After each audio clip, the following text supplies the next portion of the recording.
I'm an alcoholic. My name's Randy. It's good to be here tonight, and it's good to be sober. Congratulations. Yeah, no shit. What's up, homeboy? I want to say congratulations to the people that took chips and the people that stood up and identified as newcomers. Welcome. Welcome to Alcoholics Anonymous, if you're coming back, more especially. This place, I got sober here many years ago, and I originally got introduced to Alcoholics Anonymous when I was 13 years old. I was one of the first 11 kids on the very first chemical dependency unit that opened up on the West Coast for adolescents. I stayed there for 28 days and I split, and less than 8 hours later I was drunk and loaded again. That happened for another 15 months, and my brother, who had picked up a case, my mom wanted, he was in that recovery center instead of going to juvenile hall, and they told my mom that he couldn't come home unless I was sober or out of the house. So I did what all good alcoholics will do. I'll hit the street, and I lived on the streets for about 15 months, and I got my ass kicked thoroughly, what I thought, and I ended up in a nut ward over here. It used to be called Charter Baywood, and yeah, now it's called the La Casa, and I've been back there on panels, and it looks real good on the outside, but it still looks the fucking same on the inside, man. And anyways, I went through there, and I went back through that first place that I went through, and I got to stay sober for a few years, and I used to frequent this club a lot, long before this meeting hall was ever built. You know, sitting here, I'm looking at some of the names on the wall, and I remember some of these people, and Bill C. used to be my sponsor, and Redhead Dave was my brother's sponsor, and we were just a bunch of sick clans and fucking running around, self-will, running riot, no steps, nothing, baby, we're on. I was 16 years old or 17 years old at the time, and I had no high school education. I dropped out of high school, and I had no job skills. Nobody wanted to hire me, and I was about 2 years sober, and I did the next best thing. I joined the United States military, and I did my little deal there and got shipped overseas, and I was going to one AA meeting a week, and let me give you some advice. If you're doing one AA meeting a week, don't cut back on your meetings, man. I cut back on that meeting, man, and I got drunk, and less than 90 days after cutting back on that one meeting a week, I got drunk, and I found myself coming to one morning, and I need to qualify as an alcoholic real quick. My first experience with alcohol was 9 years old. I drank 9 screwdrivers. I blacked out for a day and a half. I shit my pants. I got puked all over myself. I got beat up by my older brother, and I had the cops called on me. And at 9 years old, man, and when I came to, I remember points coming out of that blackout like in a bathtub full of vomit and my own shit, and getting out of it and walking into the den and seeing my brother, get back in there, and I went and crawled right back into that crap. And I don't know if I was born an alcoholic, but what I can tell you, I know an alcoholic was born that day. I didn't drink every day after that, but I drank at every chance I had, and I never set out to get mildly drunk. Every time I drank, I set out to get intoxicated. And I came to that morning or the next day, and I swore to my parents I'd never do that again, man, and I never did until this day. I never drank vodka again, man. That shit'll make you sick. But there's been a lot of things happen that really, my drunk-a-log's kind of really long and boring, and there wasn't a whole lot of difference between my first drunk and my last drunk, really. There's a lot of chemicals and a lot of violence and a lot of other things in between those times. What's most important, I haven't been sober all that time. What's most importantly, my sobriety date this time around is June 6, 1998. I do have a home group, and it's called the Bottom of the Deck Men's Stag in Long Beach, and I do have a sponsor, and my sponsor is Joel. Most importantly, what happened to me this last time around was, there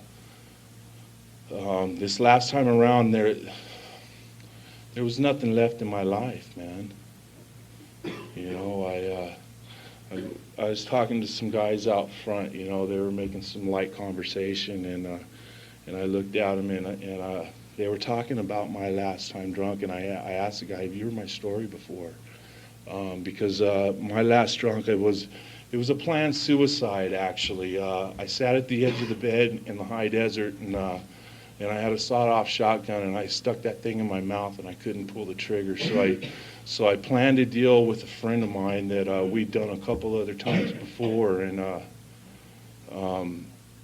the deal was I was going to walk through this guy's front room and through his front door and stick an unloaded shotgun in his face, and he was going to shoot me, and I was going to die there on his floor, and that's the way I was going to go out, because I didn't have the balls enough to kill myself, you know. And so I took this guy, and I didn't tell him that shotgun wasn't loaded, and we walked through this guy's front door, and him and his wife are sitting on the couch, and his kids are in there playing in their room, and the guy peed himself, literally, and I had no other choice but to do what I didn't want to do, and that was to take some things and leave, and I did that, and I ended up in a motel in Victorville, and a couple days went by, I think. I don't really remember. There wasn't a whole lot of sleep in between that time, and days kind of turned into nights, and nights turned into more days, and jaws and muscles and bodies get real sore. And there was a knock at that hotel room door, and I opened it up, and there was these two big guys that walked through that hotel room door with a .44 and stuck it in my face, and their exact words were this: we don't know why we were told to let you live, but give us our property, and don't ever come back to this town. Get the hell out of here. And I had met a guy here in Long Beach before, some guy that did some time with my brother, and he was a sober member of Alcoholics Anonymous, and he gave me his phone number, and that was the only person I had left to call, man. The gal that I was living with, or living off of, I should say, didn't want me around, you know. There were no more friends, you know. The guy that I had with me when I walked through that door with an unloaded shotgun said I was nuts and didn't ever want to be around me again. And the only thing I had left was this guy's phone number, and I called this guy, and he says, hold on, I'm going to give you this other phone number, and call him. And I took that phone number down, and I called this guy, and this guy answered the phone. He said, Serenity by the Sea, and then the phone went dead, and I went, whew, you know, because I don't want to commit to anything. And the guy star 69 me back, and he said, he said, did you just call me? And I said, yeah. And he introduced himself, as Walter. And he asked me some questions, and he asked me if I had any felonies or warrants or wants. And at that point, I told him no. And he said, all right, you can come on down. And I had no way to get here, man. I was in the high desert. And I called that other guy back, and I said, you know, I got no way there, bro. And he said, stay there, I'll be there to get you. And him and his wife drove 198 miles round trip to come and get me, to take me to Alcoholics Anonymous. That's willing to go to any lengths. I got here, I didn't have a desire to stop drinking, and I didn't have a desire to stop using. What I had was an obsession to drink and use. And what I really had was a desire to beat a court case, a child custody case to get my son back, a desire to get a job, an old lady, a nice house, and you know, all that other shit that we come here to get. And you know, a desire to stop drinking and using really wasn't the picture, man. And fortunately enough for me, I got to hang around a little bit this time to hear a message, you know, and the message was that no matter what, I don't have to drink, and if I just hang out and I don't get rabbit feet, that good things will happen to me. And I did that, and I was about 2 years sober, and I met Joel, and I'm running around here without a sponsor, fired the other sponsor. I went through the process of the steps the first time, and it took the obsession to drink and use away and introduced me to a God. And, after I got all spiritual and got the good job and got out of my mom's house, off my mom's couch, and beat the court case, I don't need sponsorship anymore. And so I run around Alcoholics Anonymous crazy, suffering from untreated alcoholism. And I met Joel at a Friday night meeting that we go to, and we were standing out, and I'd never seen this guy before in my life, and we're standing out and we're talking, and he's talking about himself, and I'm going, fuck. That's what's happening to me. And he's talking about his relationship, and I'm in the same boat. And I knew at that point in time I was going to ask that man to be my sponsor. And we met the following Wednesday night at another place called the Round Table in Long Beach. And I had two newcomers in tow, man. And I asked him, "Will you sponsor me? I need help." And he kind of laughed at me, but then he said yes, and he took me through the process of the steps again. We started off in the book at page 1, and we went through the book again, and the first 164 pages, and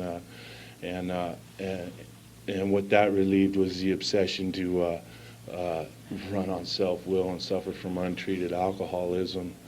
I was so dry at that point in time in my life, if you would have lit a match, I would have gone up like a fucking wildfire. And not to say that I'm much better right now today either, but, Alcoholics Anonymous has done something for me that I've never experienced before in my life, and it's something that I've always wanted, and that was, I heard a man put it this way, to step out easy, to be able to step out easy, and today I step out easy. Sometimes it's a long fall, but it's an easy step out, and I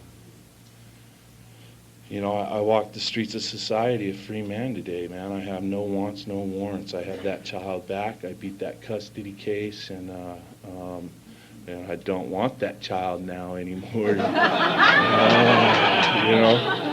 Everything, you know what? AA, 12 steps, 12 traditions, and principles are out the window when it comes to rearing children, man. They don't apply in my household. The reality is I'm God, and you're going to do what I want you to do. And when my ass gets hurt enough from doing, I'm God, you're going to do what you want me to do. It comes back to, okay, God, help me. I've been really earnestly trying for the last month to do an 11-step in the morning, and I was sharing with my sponsor the other day, because he says, "Man, you're up early in the mornings." I said, "Yeah." He goes, "You're trying to get to work on time." No, I ain't trying to get to work on time anymore. To hell with that. I'm trying to get up to do an 11-step, and the simple fact of that matter is when I do that, guess what? I'm at work on time, because I'm consistently 10 minutes late every day. I don't know, if you're new or relatively new to Alcoholics Anonymous, I want to say welcome. This is a hell of a deal. I've met some lifelong friends that I have here and that I know are lifelong friends, drunk or sober, and I live a life beyond my wildest dreams. Alcoholics Anonymous saved my ass, and one of the things that I had to realize was it ain't about no human power. There ain't nobody in this room when the obsession's on that's going to save me from going and taking a drink when that obsession is on. When the obsession is on, when that bell rings, I'm gone. I've proven that. So I try to do the next best thing is that stick real close to some people around here, and I have a nice little group of guys that I hang out with, and they still like me. They still let me hang around, and they know everything they know about me. And I don't know. So if you're new, keep coming back. Thanks.